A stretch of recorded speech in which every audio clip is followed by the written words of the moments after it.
इसका बैठ लीजिए। अब अपना परिचय दीजिए। मेरा नाम प्रभुनाथ गुड्डू है। मैंने बीटेक गुरु गोविंद सिंह इंद्रप्रस्थ यूनिवर्सिटी से इलेक्ट्रिकल इंजीनियरिंग में 2014 में किया है। और मेरा ऑप्शनल सब्जेक्ट हिस्ट्री है और मेरी hobby photography with the help of mobile के साथ। जी। और आप इंजीनियरिंग किए हैं? जी हाँ सर। तो इंजीनियरिंग के फील्ड में जाने का क्या कुछ सोचे नहीं थे, या इंजीनियरिंग करने का मकसद, इसके पीछे क्या उद्देश्य था कि आपने इंजीनियरिंग? जी, उस समय मैं 12th में जब था तो सारे लोग मोटिवेट होते थे कि नहीं सबको इंजीनियरिंग करना है, तो मैं भी उसमें से एक था। मुझे भी इलेक्ट्रिकल पढ़ना बहुत अच्छा लगता था उस समय, तो इसलिए मैंने इलेक्ट्रिकल इंजीनियरिंग चुना उस समय। और दूसरा, मेरी इच्छा नहीं कर रही थी कि मैं किसी दूसरे फील्ड में जाऊं। समय के साथ फिर दूसरा फील्ड, क्योंकि मैंने दूसरा फील्ड चुनने की कोशिश भी नहीं की, तो इसलिए इंजीनियरिंग। अब उद्देश्य है बीपीएससी सर्विस के थ्रू लोगों की सेवा करने? जी हाँ, ये उद्देश्य है ना? जी हाँ सर। तो ये आपको प्रेरणा कहाँ से मिली कि हमें बीपीएससी में जाना है, सिविल सर्विसेज में जाना है, और एओ के जो आप इंटरव्यू देने जा रहे हैं इसमें? सर, मेरी प्रेरणा मेरे एक अंकल हैं, उन्होंने बीपीएससी क्लियर किया था, तो उनको देखकर मैं हमेशा प्रेरित रहता था कि नहीं, मुझे भी इनकी तरह बनना है। इसलिए मुझे लगा कि हाँ, मैं अपने राज्य की सेवा बीपीएससी के ऑफिसर बन के कर सकता हूँ। आपका ऑप्शनल विषय हिस्ट्री बताया ना? जी हाँ सर। आप थोड़ा बिहार के संक्षिप्त बताइए, ये बिहार के जो प्राचीन इतिहास है जी, उसके विषय में बताइए, जिससे कि बिहार गौरवान्वित होता है। किन किन वजहों से, इतिहास के कौन कौन से क्षेत्र है, क्या क्या वो पैमाना है जिससे आप बिहार के बारे में हम लोग सुन के गौरवान्वित महसूस करते हैं, उसके विषय में थोड़ा सा परिचय दीजिए। सर, प्राचीन में शुरुआत अगर किया जाए तो मुझे लगता है कि शुरुआत प्री हिस्ट्री से करना पड़ेगा, जहाँ पे कि सिवान के पास चारण में वहाँ पे कुछ अवशेष मिले हैं प्री हिस्ट्री टूल्स के, नवपाषाण युग के। तो वहाँ से पता चलता है कि हमारी सभ्यता बहुत पुरानी है। फिर उसके बाद अगर हम आते हैं मौर्य वंश में, तो मौर्य वंश में हम लोग देखते हैं कि पूरा मगध जो है, मगध हमेशा से पूरे भारत को रूल कर रहा है। यहाँ की कला और स्थापत्य कला और सब जितनी है, तो वो पूरे विश्व के लिए एक धरोहर के रूप में है। तीसरी बात कि जितने भी धर्म, जैसे कि बौद्ध और जैन धर्म की उत्पत्ति यहीं से माना जाता है, और भी 2-3 धर्म हैं जिनकी उत्पत्ति यहीं से मानी जा रही है। तो उसके बाद फिर हम आते हैं तो गुप्त डायनेस्टी, गुप्त वंश में भी, तो गुप्त की भी राजधानी बिहार रही है। तो इस प्रकार से देखते हैं कि हम लोग बिहार हमेशा से इनकी हिस्ट्री जो है गौरवान्वित करते आ रही है हम लोगों को। शिक्षा के क्षेत्र में बिहार का कुछ योगदान है प्राचीन काल में? प्राचीन काल में नालंदा विश्वविद्यालय और नालंदा विश्वविद्यालय और विक्रमशिला विश्वविद्यालय, ये दोनों विश्वविद्यालय जो है ये पूरे विश्व में एक मान्यता प्राप्त विश्वविद्यालय, जहाँ की दुनिया के बहुत सारे जगह से लोग आए और यहाँ शिक्षा ग्रहण करके गए। जैसे कि ह्वेनसांग और भी बहुत सारे बौद्ध के जो मॉन्क थे, वो सब आए और यहाँ पर शिक्षा ग्रहण करके विश्व में भारत का नाम रोशन किया। ठीक। अभी की शिक्षा की स्थिति बिहार की आपको कैसी लगती है? पहले प्राचीन बिहार की शिक्षा और अभी की शिक्षा, दोनों की पद्धति में आपको कुछ अंतर दिखाई देता है कि लगता है कि सब कुछ ठीक ठाक चल रहा है? कैसे आप अपने क्या दृष्टिकोण है आपका इस विषय? प्राचीन काल में जैसे कि हम लोगों ने अभी देखा कि बौद्ध और जितने भी तक्षशिला और नालंदा और ओदंतपुरी विश्वविद्यालय, ये सब बहुत फेमस थे और इन्होंने जो है कि, लेकिन अभी देखा जाए तो कंटेम्प्रेरी इंडिया में बिहार का भी अभी नाम है। जैसे कि बहुत रिसेंट में साइंस कॉलेज पटना का बहुत नाम रहा है, ठीक। उसके बाद फिर देखा जाए कि अभी और से जो शिक्षा में, हायर एजुकेशन में ठीक ठाक रहा है, क्योंकि यहाँ के लोग जो है कि बहुत आगे जा गए हैं। और अभी प्रेजेंट में अभी बहुत रिसेंट में देखा जाए तो शिक्षा की स्थिति धीरे धीरे और सुधार पे जा रही है। ठीक। अब आधुनिक इतिहास का जो पोर्शन है, बिहार का क्या योगदान है आधुनिक इतिहास में, मॉडर्न हिस्ट्री बिहार की तरफ से कुछ जानना चाह रहे हैं? जी जी। मॉडर्न हिस्ट्री में गांधी जी की जो असहयोग आंदोलन की जो लड़ाई थी, यही मोतिहारी चंपारण से शुरू हुई थी, जो कि एक बहुत ही वाटरशेड मोमेंट है हिस्ट्री में। ठीक है। सबसे पहले आपको बहुत बहुत बधाई। Thank you sir. कि हजारों बच्चों में चुन करके अपने साक्षात्कार तक यहाँ पहुँचा। शुभकामनाएं हमारी कि आप चयनित हो, अच्छे ढंग से चयनित हो इस पद पे। ये बताएं कि इस पद पे चयनित होने के लिए आपकी पद की प्राथमिकता क्या है? जी, मेरी प्राथमिकता है पहला बिहार पुलिस सेवा, दूसरा SR सब रजिस्ट्रार, तीसरा बिहार एजुकेशन सर्विस, चौथा बिहार जिला समादेष्टा, पांचवा बिहार सहकार आयुक्त। हमें ऐसा लगा, मैंने ऐसा अनुभव किया कि आप जब अपनी हायरार्की बता रहे थे जी। तो उस समय आपने लो कॉन्फिडेंस के साथ बोला था, सेकंड हायरार्की के बीच में। तो कुछ ऐसा मामला है या फिर कुछ याद करने में दिक्कत हो? सर याद करने में, क्योंकि हिंदी में वो थोड़ा अच्छा, तो इसलिए मैंने। ठीक। आपने बताया कि पहली प्राथमिकता आपकी BPS की है ना? जी हाँ सर। ठीक। अच्छा, बिहार पुलिस मैनुअल की मुझे 3 ऐसी बातें बताइए जिनकी कुछ धाराएं CRPC की धारा से मिलती जुलती हैं, और जो आप एक DSP जब बन के जाएंगे किसी भी अनुमंडल में या किसी भी शहर में, जिले में, तो वहाँ पे उसका आप एग्जीक्यूशन करेंगे। सॉरी सर, मुझे ये इनका। चल ठीक। बिहार में पुलिस विभाग की स्थापना कब हुई थी? Sorry sir. ठीक, कोई बात नहीं। आपकी 5वीं प्राथमिकता क्या है? बिहार कर सह आयुक्त। कर सह आयुक्त। जी हाँ। ये बताइए कि बिहार गवर्नमेंट को जो टैक्स प्राप्त होता है वो किन किन उपक्रमों से प्राप्त होता है और किन किन विधियों से प्राप्त होता है? हमने 2 बात पूछा है, उपक्रम बताइएगा, दूसरा की विधि बताइएगा। क्या बिहार सरकार के कुछ ऐसे उपक्रम हैं जिनसे कि उनको टैक्स का कलेक्शन प्राप्त होता हो? जी जी बताएं। बिहार सरकार के टैक्स सबसे ज़्यादा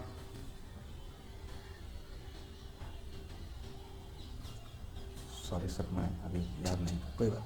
अच्छा, बिहार सरकार के 2 उपक्रम का नाम बताइए कि जो वर्तमान समय में बिहार को बहुत ज़्यादा टैक्स देते हो।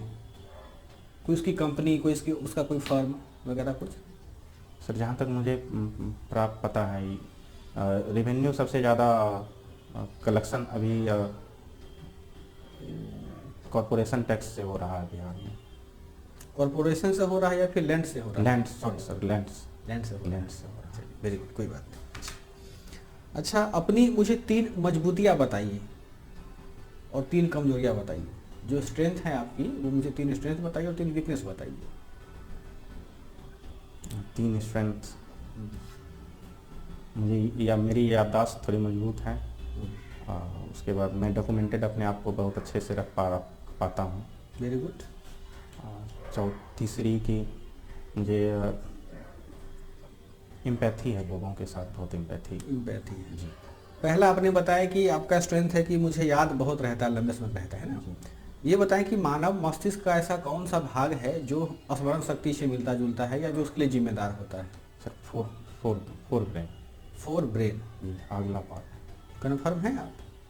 उसको क्या बोलते हैं? मेडुला बोलते हैं, कुछ और कुछ ऐसा है? सेरेबलम बोलते हैं। सेरेबलम बोलते हैं। सेरेब्रम। ठीक। अच्छा, और 3 कमजोरियाँ बताइए आप। 3 कमजोरियाँ, मैं जल्दी थक जाता हूँ पहला, और मैं काम ज़्यादा करता हूँ, और उसके बाद सर वो हिसाब 2 याद आ रहा है। इसका मतलब आपके पूरे व्यक्तित्व में केवल 2 ही कमजोरियाँ हैं? जी, 2 ही कमजोरियाँ हैं? नहीं और भी है सर, लेकिन रिकॉल नहीं कर पा रहे। मैं उसको डॉक्यूमेंट कोई बात ठीक से कर पा रहा हूँ। आपने लिखा है कि मैं अपनी कमजोरी बताया कि मैं बहुत जल्दी थक जाता हूँ। जी हाँ। तो बिहार पुलिस सेवा का जो चयन आपने किया है प्रथम प्राथमिकता में, तो अगर आप थक ही जाएंगे तो फिर कैसे किसी अपराधी का पीछा करेंगे? कैसे आप मानसिक रूप से बहुत सारे केसेस को हैंडल करेंगे? कैसे पब्लिक डीलिंग करेंगे? कैसे जो हमारे वरीय पदाधिकारी हैं उनके बीच और जो छोटे पदाधिकारी हैं उनके बीच में एक सेतु का काम करेंगे? जी सर, मैं मेरी कमजोरी, मैं इसको अपने को कमजोरी पे कोशिश करूंगा कि इसको ओवरकम करने का, क्योंकि अब मैं इस कमजोरी से इसलिए कोशिश, क्योंकि हमेशा इम्प्रूवमेंट का एक चांस रहता है, तो जिस कारण मैं चाहूँगा कि ये थोड़ी कमजोरी कम हो। तो आपकी 31 साल की आयु हो गई और अभी तक आपने अपनी कमजोरियों पर काम नहीं किया है। जब 31 साल में आप काम नहीं कर पाए हैं तो हम कैसे आश्वस्त हो कि आप सिलेक्शन होने के बाद में आप कमजोरी पे काम करेंगे और तुरंत वो समाप्त हो जाएगा या कम हो जाएगा? हाँ सर, मैं आजकल ये बहुत इधर कुछ समय से ये ऐसा मुझे लगता है, हालांकि जरूरी पहले जब था तो पहले के टाइम में उतना नहीं लगता था, अभी थोड़ा, लेकिन मैं इन पे काम कर रहा हूँ। मैं योगा और ध्यान अभ्यास भी करता हूँ, जिससे मुझे लगता है कि हाँ, मैं थोड़ा जल्दी ही इस पे काबू प्राप्त कर लूँगा। चलिए, हम उम्मीद करते हैं कि आप काबू पा लें। जी थैंक यू। अच्छा, बिहार में भी जाति का जनगणना हुआ है, जी हाँ सर। सुना होगा, तो वो वास्तव में जातिगत जनगणना है या जातिगत गिनती कहेंगे आप उसे? ये जातिगत जनगणना है। जातिगत जनगणना है, जातियों- गिनती नहीं है ये। जातिगत सर्वे, सर्वेक्षण है ना? सर्वेक्षण। Very good। ये जातिगत जनगणना नहीं बल्कि वो जातिगत सर्वे है, जो सर्वेक्षण कहते हैं, जी हाँ। उसको ध्यान रखिएगा। ये बताएं कि बिहार सरकार के द्वारा अभी कुछ आरक्षण के दायरे को बढ़ाया गया है ना? तो आपको नहीं लगता कि वो जो आरक्षण का दायरा बढ़ाया है वो संविधान के कुछ ऐसे प्रावधान है जिनको वो अवहेलना करता है? और दूसरी बात कि ऐसा होना भी चाहिए कि जो आरक्षण का मुद्दा है, आरक्षण का जो देने का तरीका है, वो संवैधानिक होना चाहिए, राजनीतिक नहीं। तो क्या आपको ऐसा लगता है कि जो माननीय मुख्यमंत्री हमारे बिहार के श्री नीतीश कुमार जी, वो राजनीति से प्रेरित होकर के अपने निजी स्वार्थ के लिए आरक्षण के दायरे को बढ़ा दिया है, या वो संविधान के दायरे में रह के ही बढ़ाया है? इस पर आपका क्या विचार है? सर, मुझे लगता है कि ये संविधान के दायरे में ही बढ़ाया गया है, क्योंकि अगर देखा जाए कि रिजर्वेशन तो एक रिप्रेजेंटेशन का सवाल है, क्योंकि रिजर्वेशन से सारे लोगों को तो जॉब दिया नहीं जा सकता है, तो वो सिर्फ मुझे लगता है कि सिर्फ रिप्रेजेंटेशन को बढ़ाने के लिए, क्योंकि पहले अभी भी देखा जाए कि जो पिछड़े वर्ग और दूसरे वर्ग के जो लोग हैं उनकी रिप्रेजेंटेशन अभी तक अच्छी नहीं है शासन प्रशासन में, जिसके कारण जो है कि रिजर्वेशन को बढ़ाने का उपाय किया गया है। और रिसेंट का जो जातिगत जनगणना है, कास्ट सर्वे, उसमें भी देखा गया है कि जनसंख्या जो है इन पिछड़े और दलित और इनकी जो है अच्छी लगभग 70% के लगभग है, 70-75%, तो वो ठीक। इस कारण। अच्छा, डीएसपी से अगला प्रमोशन किस पद पर होता है? डीएसपी से अगला प्रमोशन एसपी का होगा, सुपरिटेंडेंट ऑफ पुलिस। एसपी का हो जाएगा, जी ठीक है। अच्छा, एक पद है डीएसपी में एसडीपीओ, जी हाँ सर। वो क्या होता है? एसडीपीओ होता है सब डिविजनल पुलिस ऑफिसर। क्या काम होता है उनका? उनका कोऑर्डिनेट, वो एक सब डिवीजन के हेड होते हैं पुलिस के, पुलिस के हेड होते हैं सब डिवीजन के, किसी एक सब डिवीजन। तो हमारे बिहार में अभी कितने अनुमंडल हैं और कितने एसडीपीओ के पद होंगे? अभी सर बिहार में 101 अनुमंडल हैं, तो 101 पद जरूर होने चाहिए। जरूर होने चाहिए, कंफर्म आप नहीं? मुझे कंफर्म होने चाहिए। अच्छा, बिहार के किस जिले में अनुमंडल की संख्या सर्वाधिक है? अनुमंडल की संख्या सर्वाधिक पटना जिले में। कितने अनुमंडल है इसमें? Sorry sir, confirm. ठीक। अच्छा, ये बताएं कि एक पुलिस अधिकारी के रूप में, है ना, यदि काम का दबाव बहुत ज़्यादा हो जी। और पारिवारिक दबाव भी बहुत अधिक हो, तो आप कैसे सामंजस्य स्थापित करेंगे? क्योंकि आपका शरीर काफ़ी बल्कि लग रहा है ना, और मानसिक रूप से तो आप मजबूत हैं ही, नो डाउट, लेकिन शरीर से हमें नहीं लगता कि आप पुलिस के लिए फिट बैठते हैं। मान लेते हैं कि यदि आपको यह जॉब नहीं मिलता है तो आप कौन सा जॉब करेंगे और भविष्य में क्या करेंगे आप? सर, मेरी आशा है कि मैं बिहार पुलिस सेवा में ही मेरा चयन हो, और अगर ऐसा ज़्यादा चांस होना चाहिए, क्योंकि मेरी मेंस की जो परीक्षा है बहुत अच्छी गई है, तो मुझे लगता है कि चयन हो जाना चाहिए। अगर नहीं होता है तो मैं बिहार, वो दूसरा प्राथमिकता मैंने दिया है, तो उसमें जाना पसंद करूंगा, जो कि एसआर का है, सीनियर रजिस्ट्रार, सब रजिस्ट्रार्स का। मतलब दोनों पद आपने पैसे वाले चूज किया है ना, जिसमें पैसा बहुत ज़्यादा है। सर, लेकिन आपकी मानसिकता ऐसी तो नहीं है कि बस जॉब में आने के बाद में हम पैसा ही पैसा छापेंगे? सेवा का इनकम का ज़्यादा भाव। सर, ऐसा देखा गया है कि बिहार में, मतलब और सब जगह में, कि करप्शन के कुछ चार्जेस सीनियर ऑफिसर या ऑफिसर्स पे लगते हैं, लेकिन वो बहुत कम है। एक सिंपल कभी कभी ऐसा देखा गया है। तो अगर सारे लोग करप्ट होंगे तो फिर वो तो सिस्टम नहीं चल पाएगा। इसलिए मुझे लगता है कि मेरी जो प्राथमिकताएं हैं वो जनता के लोगों के सेवा के लिए ज़्यादा जरूरी है। गुड्डू जी, जी जैसा कि आपने बताया कि मैं भागलपुर से हूँ, जी हाँ सर। तो भागलपुर को सिल्क सिटी क्यों कहा जाता है? सर वहाँ पे शुरू से ही बहुत ब्रिटिश के समय से ही सिल्क का उत्पादन बहुत पहले से ही होते आ रहा है। तो इसलिए उन्हें वहाँ पे सिल्क, और वहाँ पे वस्त्र का भी कारोबार होता है, सिल्क के वस्त्र का, जो कि नाथनगर एक जगह है भागलपुर में, वहाँ पे बनाया जाता है। अच्छा अच्छा। और जैसा कि अभी सर बता रहे थे, बिहार सरकार जातिगत जनगणना करवाई है, इसके फायदे क्या क्या हो सकते हैं? जी सर, फायदे जातिगत जनगणना से फायदे ये होंगे, पहला कि और 3 नुकसान भी बताइए, 3 फायदा, ये यस 3 फायदा 3 नुकसान। सबसे पहली कि जातिगत जनगणना अभी एक पहली बार बहुत पहले 1932 के लगभग में हुई थी। तो उसी के अनुसार हमें जाति के बिहार के आंकड़े पता हैं। तो पहला हो सकता है कि इससे किस जाति में कितने लोग हैं, इसका एक डॉक्यूमेंट तैयार होगा। उसके साथ उस डॉक्यूमेंट के साथ हम लोग, सरकार जो है ये कर सकती है कि जितनी योजनाएं हैं और उनको अच्छे से क्रियान्वित किया जा सकता है, पहला।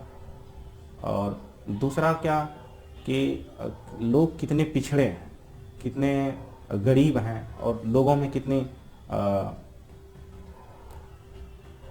जॉब हैं, तो इनके भी आंकड़े प्रकाशित होंगे। ऐसा तो नहीं बिहार सरकार राजनीतिक, इसके पीछे में राजनीतिक उद्देश्य है? राजनीतिक मुझे लगता है कि राजनीति तो हम हर जगह होती है, और राजनीति जातिगत जनगणना करा के सरकार करनी चाहती है, लेकिन मुझे नहीं लगता है कि ये जनगणना राजनीति से ज़्यादा प्रेरित है, क्योंकि बिना राजनीति के सब लोगों को मिलेगा उसका अधिकार नहीं मिल सकता है। इसलिए राजनीति तो एक प्रकार से। नुकसान बताइए उसका कुछ, इसके नुकसान, कमियां? हाँ, इनमें कमियां ये होंगी कि कुछ लोग जो जाति से प्रेरित हैं, हो सकता है कि वो जाति को उकसाने का काम करें, यानी पोलराइजेशन ऑफ कास्ट किया जा सकता है। तो ये एक संभावना बनती है। तो हालांकि वो जातिगत फायदे के लिए वो अपना करेंगे, लेकिन ये एक संभावना बनती है। दूसरा कि हो सकता है कि जिनकी जनसंख्या कम हो वो और कुछ दूसरा उपाय कर लें सिस्टम को प्रभावित करने का। और तीसरा कि जिनकी ज़्यादा जनसंख्या है वो ओवर कॉन्फिडेंस में आके कुछ गलत कदम उठा लें। तो ये अच्छा ठीक है। ये आप भागलपुर में एक विक्रमशिला यूनिवर्सिटी थी, जी, इसको इस्टेब्लिश कौन किया था? इसको धर्मपाल इस्टेब्लिश किया और था। भागलपुर बना कब था ये डिस्ट्रिक्ट? भागलपुर डिस्ट्रिक्ट सर मुझे याद नहीं है। अच्छा कोई नहीं। अभी बिहार सरकार की एक योजना है मिशन दक्ष, जी हाँ, इसका फुल फॉर्म क्या होता है?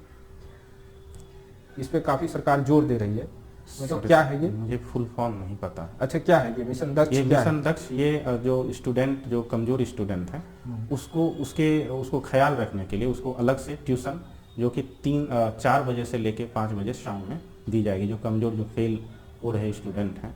ये कौन कौन सी क्लास के लिए किया गया है? ये क्लास 6, सॉरी सर एग्जैक्टली मुझे क्लास के बारे में नहीं पता। अच्छा कोई नहीं। अभी बिहार का विकास दर क्या है बताएं? अभी बिहार का ग्रोथ रेट अभी सर्वे के रिसेंट सर्वे के अनुसार 10.98 है। और बिहार सरकार का बजट कितने का है अभी? अभी बजट सर बिहार सरकार का 2,67,000 के लगभग का है। 2,67,000 करोड़। अच्छा कोई नहीं। और ये बताइए आप, बिहार के 3 सबसे संपन्न जिले और 3 सबसे गरीब जिले बताइए। जी सर, बिहार के सबसे संपन्न 3 जिले पटना, दूसरा भागलपुर, और तीसरा सर याद नहीं आ रहा, मुंगेर, सॉरी। और सबसे गरीब जिले में शिवहर और जीएसडीपी क्या होता है, इसको परिभाषित कीजिए। Goods and services of state. सकल राज घरेलू उत्पाद की मैं बात कर रहा हूँ। Goods and services produced within the boundary of state in a financial years। ठीक है सर।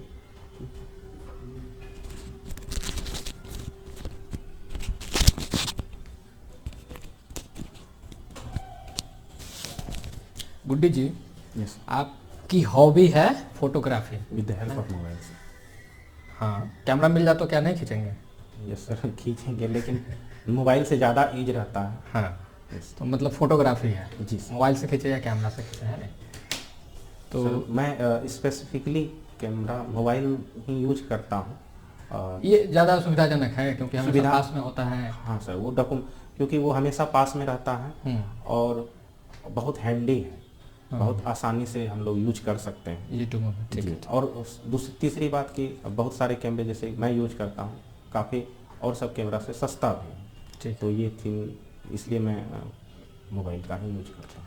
अब बताइए, फोटोग्राफी है तो ये वो आप बेस्ट फोटोग्राफर का नाम या तो इंडिया में या वर्ल्ड लेवल पे क्या, जिससे आप इंस्पायर्ड हुए हों? सर, एक सुधीर रंगराजन करके एक फोटोग्राफर है, वो इन्वायरमेंटलिस्ट टाइप का फोटोग्राफी, मतलब इन्वायरमेंट से जुड़ा हुआ फोटोग्राफी करते हैं। कहाँ के हैं?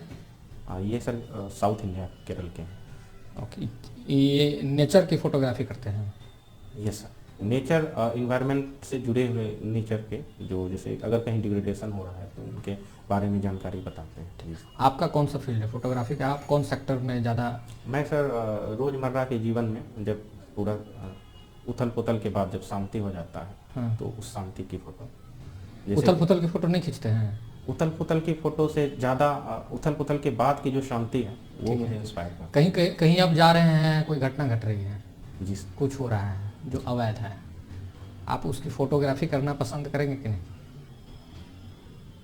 सर, ये अवैध हो रहा है तो मैं ज़रूर उसकी फ़ोटो खींच के उसको डॉक्यूमेंट करने की कोशिश करूँगा। ऐसा आपने कभी किया?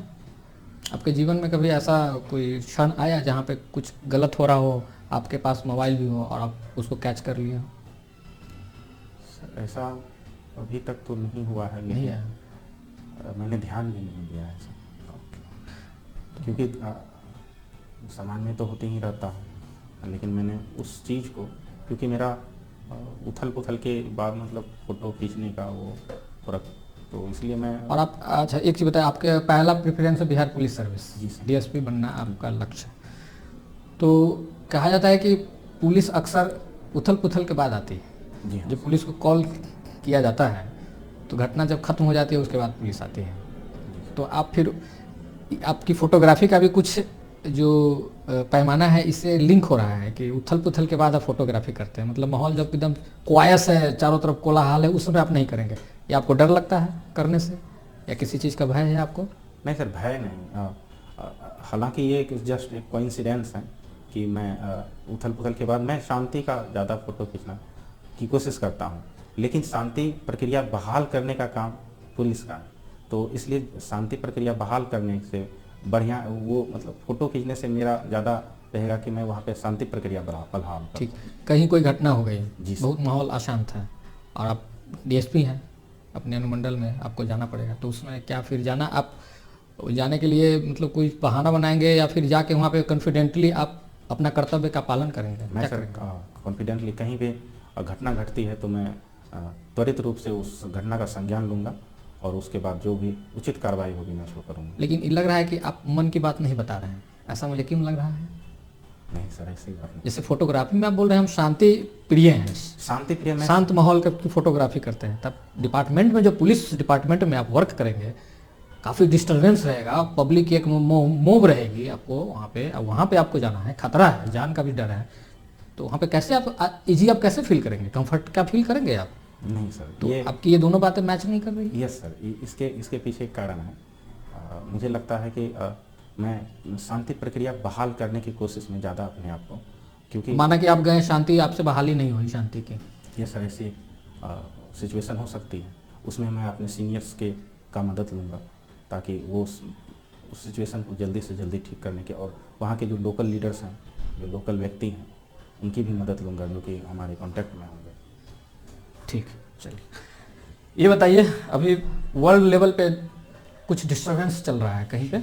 जी सर। क्या है आपके नज़र में कौन कौन डिस्टरबेंस है जो अभी वर्ल्ड के सर, पूरे आकर्षण उस तरफ है? जी हाँ सर, एक तो इजराइल हमास का युद्ध है, दूसरा रसिया और यूक्रेन के बीच में जो संघर्ष का स्थिति है, तीसरा कुछ अफ्रीकन देश में तख्ता पलट और कुछ प्रॉब्लम चल रही हैं, जहाँ जैसे जैसे अभी एक साउथ सूडान में प्रॉब्लम चल रही है, जो कि हक्की बक्की ट्राइब भारत की भी उसमें से कुछ लोग सम्मिलित उसमें प्रॉब्लम में आ गए थे, तो उनको रेस्क्यू किया गया।